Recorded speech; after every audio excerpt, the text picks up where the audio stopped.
25 ஆண்டுகளுக்கு முன் சென்னையில் டைடல் பூங்காவை அமைத்து தமிழ்நாட்டின் தகவல் தொழில்நுட்ப புரட்சிக்கு வித்திட்ட நவீன தமிழ்நாட்டின் சிற்பியான முத்தமிழறிஞர் கலைஞர் அவர்கள் வகுத்து தந்த தகவல் நெடுஞ்சாலையில் தமிழ்நாட்டின் அனைத்து நகரங்களும் இணைந்து பயனடைய வேண்டும் என்ற நோக்கத்தோடு ஓசூரில் 5 லட்சம் சதுரடி பரப்பில் உயர்தர அலுவல வசதிகளை கொண்டு 400 கோடி ரூபாய் மதிப்பீட்டில் டைடல் தகவல் தொழில்நுட்ப பூங்கா ஒன்றும், விருதுநகர் மாவட்டத்தில் புதிய மினி டைடல் பூங்கா ஒன்றும் அமைக்கப்படும்.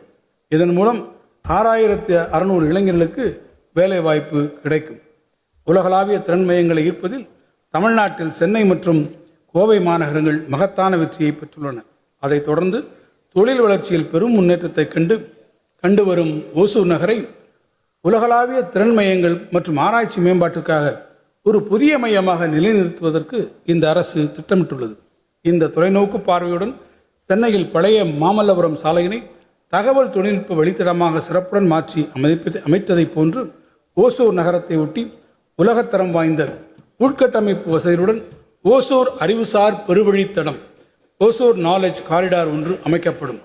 உலகின் முன்னணி தகவல் தொழில்நுட்ப நிறுவனங்கள் தங்களுடைய உலகளாவிய திறன் மையங்கள் மற்றும் ஆராய்ச்சி மேம்பாட்டு மையங்களை அங்கு அமைத்திட தேவையான அனைத்து வசதிகளும் இந்த வழித்தடத்தில் இடம்பெற்றிருக்கும். அதிக அளவில் வேலைவாய்ப்புகளை வழங்கிட, பொருளாதார வளர்ச்சியை மாநிலத்தின் அனைத்து பகுதிகளுக்கும் பரவலாக கொண்டு சேர்த்திட இந்த திராவிட மாடல் அரசு அயராது உழைத்து வருகிறது.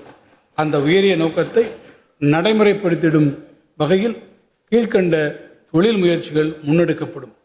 தோல் அல்லாத காலணி உற்பத்தியில் ஈடுபட்டுள்ள உலகின் முன்னணி நிறுவனங்கள் மூலம் கடந்த 4 ஆண்டுகளில் விழுப்புரம், ராணிப்பேட்டை, வேலூர், கள்ளக்குறிச்சி, கரூர், பெரம்பலூர், அரியலூர் ஆகிய இடங்களில் அமைக்கப்பட்டு வருகின்ற தோல் அல்லாத காலணி உற்பத்தி தொழிற்சாலைகளின் மூலம் 1 லட்சத்திற்கும் அதிகமான நபர்கள் வேலைவாய்ப்பு பெறுவதுடன் அவர்களில் 80% பேர் ஊரக பகுதிகளை சார்ந்த பெண்களாக இருப்பார்கள் என்பது குறிப்பிடத்தக்கது.